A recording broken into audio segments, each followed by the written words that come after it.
Conseil des ministres s'est réuni jeudi 11 janvier 2018 sous la présidence de M. Patrice Talon, président de la République, chef de l'État, chef du gouvernement. Au cours de la séance, plusieurs dossiers ont été examinés au titre des mesures normatives, des communications et des mesures individuelles. Les mesures normatives. Sous cette rubrique, les décrets suivants ont été adoptés. Premièrement, décret portant transmission à l'Assemblée nationale pour autorisation de ratification du protocole pour éliminer le commerce illicite des produits du tabac adopté à Séoul, en République de Corée, le 12 novembre 2012. La Convention cadre de l'Organisation mondiale de la santé a été ratifiée par le Bénin le 3 novembre 2004. Premier instrument juridique international de lutte contre l'explosion du tabagisme dans le monde, elle met en place une stratégie visant à réglementer l'usage des substances engendrant la dépendance vis-à-vis du tabac. Cependant, la Convention cadre n'a pas prévu de mécanisme nécessaire de lutte contre le commerce illicite des produits du tabac. C'est pourquoi le protocole de Séoul a été adopté le 12 novembre 2012. Notre pays y a adhéré le 24 novembre 2013.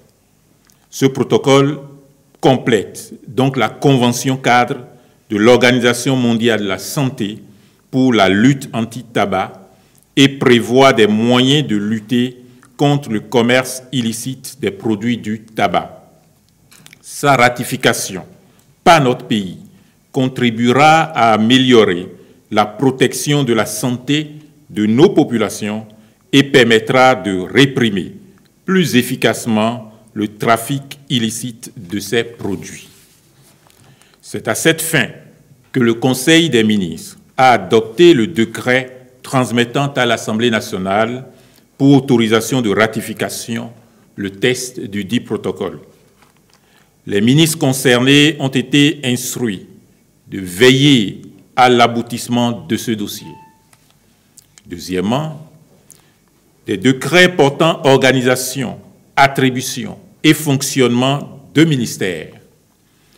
À la suite de la recomposition de l'équipe gouvernementale en octobre 2017, il s'avère nécessaire de doter les nouveaux ministères de tests spécifiques organisant leur mission et fonctionnement. Ainsi, les décrets portant organisation, attribution et fonctionnement des ministères suivants ont été adoptés. Ministère du Travail et de la Fonction publique, Ministère des Affaires sociales et de la microfinance, Ministère de l'Industrie et du Commerce, Ministère de l'Énergie, Ministère de l'Eau et des Mines, Ministère des Petites et Moyennes Entreprises et de la Promotion de l'Emploi, Ministère du Tourisme, de la Culture et des Sports. Troisièmement, au titre des mesures normatives, décret réglementant l'autorisation préalable d'exercice en clientèle privée des professions médicales ou paramédicales par les agents publics.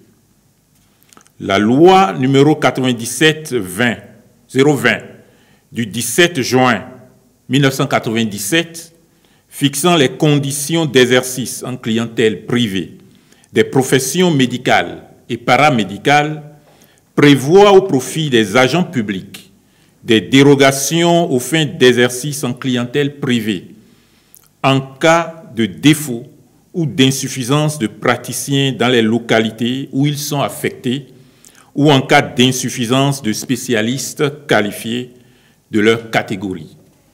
C'est donc pour permettre aux 10 agents qui en remplissent les conditions d'exercer en clientèle privée que ce décret a été adopté. L'exercice en clientèle privée ne peut avoir lieu qu'à des heures déterminées, sans nuire à la continuité du service public. Le ministre de la Santé, le ministre du Travail et de la Fonction publique, le garde des Sceaux, ministre de la Justice et de la Législation ont été instruits à l'effet de veiller à l'exécution correcte du présent décret.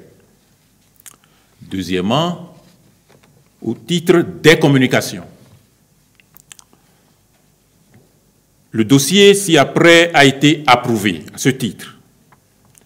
Nouveau dispositif de promotion des investissements au Bénin.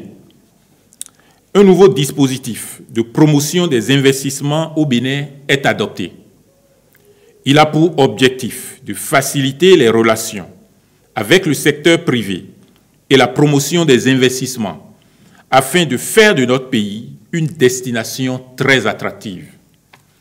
Le Conseil a à cet effet adopté, premièrement, le décret portant modification des statuts de l'Agence pour la promotion des investissements et des exportations à pièces. Deuxièmement, le décret portant création des modalités particulières de pilotage et de suivi des réformes Doing Business au Bénin. Troisièmement, le décret portant attribution, composition et modalités de fonctionnement de la cellule d'appui au partenariat public-privé en République du Bénin. Quatrièmement, le décret fixant les modalités de fonctionnement des commissions ad hoc d'appel d'offres chargées des procédures de passation des contrats de partenariat public-privé en République du Bénin. Cinquièmement, enfin, le décret portant conditions spécifiques du contrôle et de régulation des procédures de passation et de gestion des contrats du partenariat public-privé en République du Bénin. La mise en place de ce nouveau dispositif vise à faire, notamment de la pièce, le bras technique et opérationnel, voire la vitrine de la promotion des investissements et des exportations dans notre pays. Le Conseil a, par la même occasion, instruit les ministres concernés au fin de finaliser, avant la fin du premier trimestre 2018, les travaux relatifs à la revue des lois sur le commerce, ainsi que ceux relatifs à la modification du Code des investissements. Des comptes rendus. Le Conseil des ministres a approuvé les comptes rendus suivants. Réunion des ministres en charge des infrastructures et des transports routiers des États membres de l'UEMOA, du Ghana et de la Guinée sur la mise en application du règlement numéro 14/2005 UEMOA relatif à la charge à l'essieu des véhicules poids lourds. En approuvant ce compte rendu, le Conseil a instruit le ministre des Infrastructures et des Transports à l'effet d'assurer la mise en application progressive du règlement 14 par la lutte contre l'extrême surcharge jusqu'en 2018, échéance convenue pour son évaluation. État des lieux des infrastructures abandonnées sur le champ pétrolifère de Sémé. En partenariat avec la société Saga Petroleum, notre pays a exploité le champ pétrolifère de Sémé de 1982 à 1998, date de sa fermeture.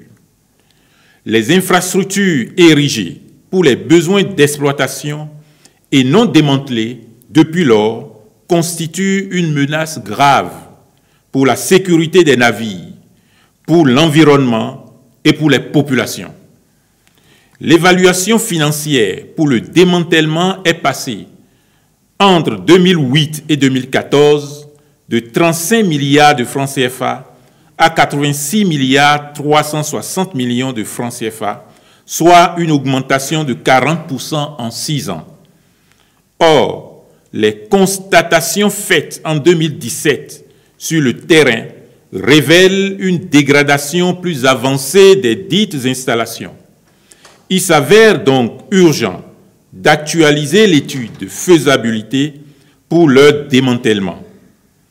En attendant les résultats de cette étude et la mobilisation des ressources nécessaires, le Conseil a décidé des mesures suivantes.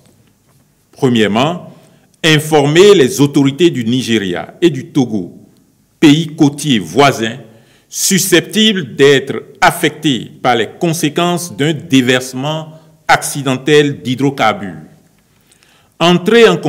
Deuxièmement, entrer en contact avec les agences internationales de gestion des déversements de pétrole et solliciter leur soutien.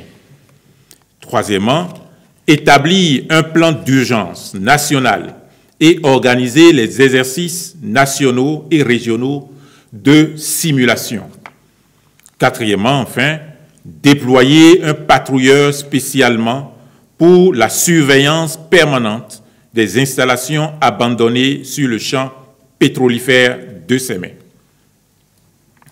Des manifestations et rencontres internationales. Le Conseil a autorisé l'organisation du 3e congrès de la Société médicale Tête et Cou à Cotonou du 25 au 26 janvier 2018. Le Conseil a autorisé aussi la participation du ministère de l'Intérieur et de la Sécurité publique à ces réunions statutaires au titre de l'année 2018. Le Conseil a autorisé enfin la participation du Bénin au financement conjoint avec le Programme alimentaire mondial de l'examen stratégique fin zéro, je cite, au Bénin à l'horizon 2030. Enfin, les mesures individuelles.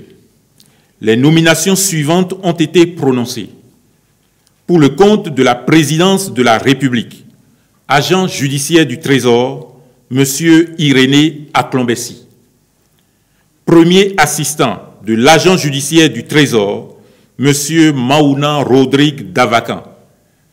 Au ministère de l'Intérieur et de la Sécurité publique, sur proposition du ministre, directeur général de la police républicaine, inspecteur général de police Nazer Rounompé, directeur général adjoint de la police républicaine, colonel Soumaïla Yaya. Je vous remercie.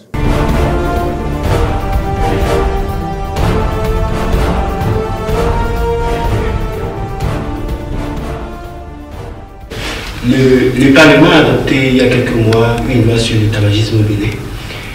Mais j'ai cru entendre tout à l'heure que vous avez parlé du protocole de cellule sur le tabagisme. Je voudrais savoir pourquoi est-ce que depuis que la loi a été adoptée au Parlement, le gouvernement n'a pas encore promulgué cette loi. Merci. Je vous remercie. La loi sur le tabagisme a été adoptée effectivement par l'Assemblée nationale, soumise au contrôle de constitutionnalité. La Cour constitutionnelle a déclaré conforme à la Constitution les dispositions prises par l'Assemblée nationale par voie de législative. De ce point de vue, le président de la République a promulgué la loi adoptée. Donc la question au titre de la législation nationale n'est plus virtuelle. La réponse est apportée et la loi est en instance d'application. En tout cas, les mesures sont prises pour que la loi soit effectivement appliquée. Mais nous sommes dans des engagements internationaux. D'ailleurs, pour renforcer la loi et pour renforcer le dispositif interne de lutte contre le tabagisme. C'est pour cela que le Bénin est parti à cette convention dont le protocole doit nécessairement être soumis à la formalité de l'autorisation préalable de l'Assemblée nationale pour être intégré dans l'ordre juridique interne. Et donc c'est cette formalité que le Conseil des ministres a décidé d'accomplir pour élargir l'assiette de lutte contre le tabagisme dans notre pays. Et surtout le trafic illicite de tels produits. Monsieur le ministre, Henri Ndasekou de Radio Bénin, vous avez dit il y a un instant qu'il y a un nouveau dispositif de promotion des investissements au Bénin. Dans le concret, qu'est-ce qui va se passer et qu'est-ce que le Bénin pourrait gagner grâce à une telle réforme? Merci beaucoup. Vous savez que après l'adoption du programme d'action du gouvernement, ou à la suite de l'adoption du programme d'action du gouvernement, le gouvernement béninois a œuvré dans le sens de la mise en application de la loi portant partenariat public-privé. C'est un instrument important pour la mise en route effective de l'ambitieux programme pour ce qui concerne les investissements dans notre pays. Et c'est pour cela, après la déclaration de conformité à la Constitution de la loi portant partenariat public-privé, des actions ont été développées dans plusieurs sens.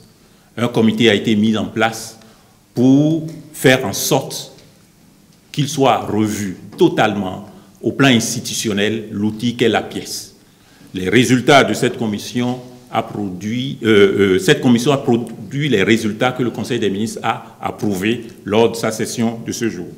Et deuxièmement, les décrets d'application de la loi portant partenariat public-privé ont été également pris. Le décret notamment relatif à la cellule d'appui au partenariat public-privé, le décret relatif à la commission ad hoc d'appel d'offres chargée des procédures de passation des contrats de partenariat public-privé et le décret relatif aux conditions spécifiques du contrôle et de la régulation des procédures de passation et de gestion des contrats de partenariat public-privé. Donc c'est un ensemble de solutions qui ont été apportées, c'est un ensemble d'outils qui ont été mis à la disposition du gouvernement pour avancer dans ce sens, dans le sens orienté dans le programme d'action du gouvernement. C'est bon? OK, après... À moins qu'il ait d'autres... Si vous n'êtes pas satisfait, vous pouvez... Qu'est-ce que le Bénin gagnerait à travers la mise en œuvre de ces dispositions?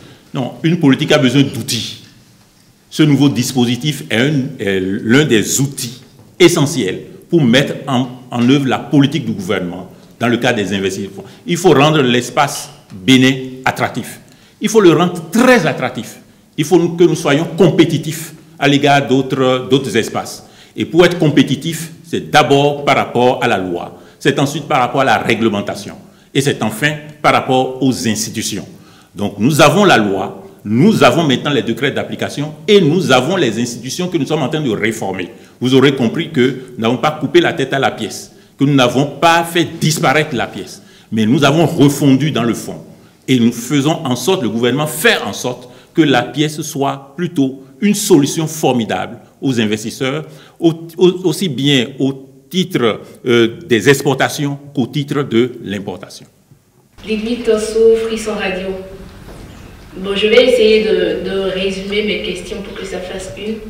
Alors, dites-nous ce que prévoit faire le gouvernement contre ce que j'appellerais l'avalanche de grève qui s'annonce dans l'administration béninoise, parce que tout à l'heure j'étais au ministère des Infrastructures et les travailleurs ont promis une paralysie générale.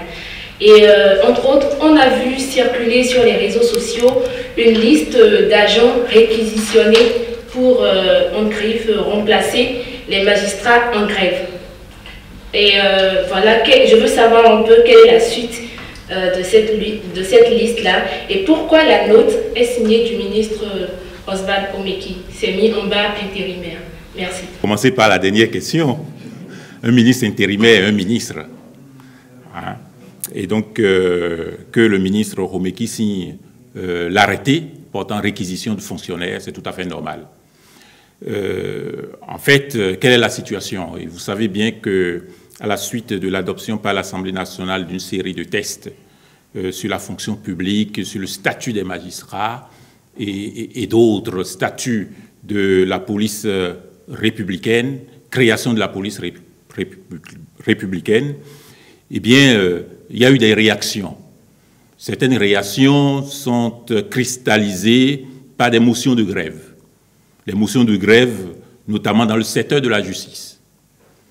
Et ces motions de grève, je le dis pour le regretter, ces mouvements de grève, je le dis pour le regretter, sont lancés sans aucune concertation, négociation préalable. Vous avez bien lu la loi portant conditions d'exercice du droit de grève. Ce n'est pas aux magistrats qu'il faut enseigner cela, ce n'est pas aux acteurs du secteur de la justice qu'il faut rappeler cela. Et donc nous avons cette motion de grève à la fois des syndicats non magistrats que des syndicats, que de l'UNAMAB. Et bien entendu, en pareille occasion, il faut appliquer la loi. Et appliquer la loi, c'est faire en sorte que le service de la justice soit fonctionnel. Il ne vous échappera pas que beaucoup de personnes sont interpellées, que les agents de la police ne cessent pas leur activité, que les gardes à vue s'opèrent, que des crimes qui se commettent méritent que l'on cherche les auteurs, que l'on présente les auteurs, que des personnes qui ont des affaires avec la justice méritent qu'il y ait satisfaction. L'État ne peut pas être suspendu, l'État n'est pas discontinu. Et donc, pour assurer et accompagner le service de sécurité, il faut assurer le service de justice. Et l'État a pris de ce point de vue ses responsabilités. Le gouvernement prend ses responsabilités à travers l'arrêté de réquisition que nous avons notifié aux différents agents. Et nous allons apprécier par rapport au comportement de chacun à la fin. Et deuxièmement, qu'est-ce qu'il y a lieu de faire? Il faut attendre la Cour constitutionnelle. Les lois sont soumises au contrôle de conformité de la Cour constitutionnelle. Elle dira ce qu'il y a lieu d'entendre et de comprendre par les dispositions de la Constitution et les applications qu'on peut en faire. Et donc, je voudrais inviter chacun à la sérénité. Il ne faut pas dépenser trop d'énergie pour attendre la Cour. La Cour va rendre sa décision. Et nous allons sans doute chacun nous y plier. Je voudrais dire et insister sur le fait qu'un gouvernement a des choix à faire. Tous les droits méritent d'être protégés. Le droit de 188 fonctionnaires qui sont des magistrats collectifs, droit de grève, ça mérite d'être protégé, on peut comprendre. Le droit de 10 millions de Béninois à avoir accès à la justice mérite aussi d'être protégé. Le droit, mettons, de 500, d'un millier de médecins mérite aussi d'être protégé, droit collectif. Mais le droit de 10 millions de Béninois d'avoir accès aux soins de manière continue mérite aussi d'être protégé. Et quand vous êtes un gouvernement, vous avez sur la table ces droits concurrentiels, vous faites un choix. Quels sont les droits les plus pertinents qui méritent d'être protégés? Celui d'aller aux soins de manière continue, celui d'avoir accès à la justice de manière continue, et la Cour constitutionnelle fera son interprétation en pareilles occasions. Et encore une fois, je rassure chacun que la décision sera prise par la Cour constitutionnelle et que nous allons donc faire en sorte que ce qui relève du domaine du droit soit respecté. Je voudrais souligner le fait que ces réactions semblent minorer l'effort considérable que la nation a fait dans le statut portant, statut des magistrats, la magistrature du Bénin, avec les conditions extraordinaires qui sont faites aux magistrats, avec les avantages importants, parce que l'État considère qu'ils exercent une fonction élevée, de gens élevés, haut placés, qui doivent juger les autres. L'État a consenti des efforts les plus importants dont vous n'aurez pas la comparaison dans les États qui nous entourent. Et dans les États qui nous entourent, ces magistrats n'ont pas le droit de cesser, d'effectuer une cessation collective de travail. Je voudrais que chacun regarde ça. Chacun regarde ce que l'État dépense. L'état d'esprit dans lequel nos compatriotes mettent les magistrats et attendent de chacun d'eux d'exercer leurs fonctions avec dignité, avec retenue, avec distance. À la fin, chacun va faire le point et ce qui sera de droit sera décidé. Merci. Les fonctionnaires, magistrats et non-magistrats sont réquisitionnés dans les termes de l'arrêté signé par le ministre de la Justice et de la législation intérimaire. Et deuxièmement, ce n'est pas seulement au niveau de la justice. Là où le besoin se fait sentir, les fonctionnaires seront réquisitionnés. On n'admettra pas, on ne permettra pas que des citoyens en attente de soins n'aient pas les soins les plus élémentaires. Par ailleurs, que l'État aussi, dans ce secteur, fournit les investissements, les efforts les plus considérables. avec le grand projet d'investissement dans le secteur de la santé. Et donc, de ce point de vue, le gouvernement a le souci de protéger la population, mais de protéger entièrement la population. Et ce que le droit donne, ce que la loi offre en termes d'outils juridiques pour protéger la population, le gouvernement puisera dedans et assurera cette protection nécessaire de la population. Je ne suis pas du tout satisfait parce que vous avez sorti une liste pour la réquisition, mais malheureusement, on constate que l'UNAVA va sortir une autre pour dire que la réquisition ne concerne pas le secteur de la justice. Et à cet effet, quand on fait un tour dans les tribunaux, on constate qu'ils ne sont pas au pouce. En tout cas, nous autres, nous étions au tribunal de Cotonou aujourd'hui, ils n'étaient pas au pouce. Alors, après, je dirais ce que j'appellerais un griffe, l'entêtement face à votre décision. Quelle est la conduite à tenir par le gouvernement? Encore que cette affaire a été l'objet d'une émission sur RFI, vous avez certainement suivi les différentes interventions. Après avoir suivi une telle émission, quelle est votre position? Est-ce que vous vous sentez réconforté dans votre position ou bien est-ce que vous pensez qu'il faut reculer pour permettre à ce que les choses aillent de mieux en mieux? Pour finir, je voudrais préciser un fait.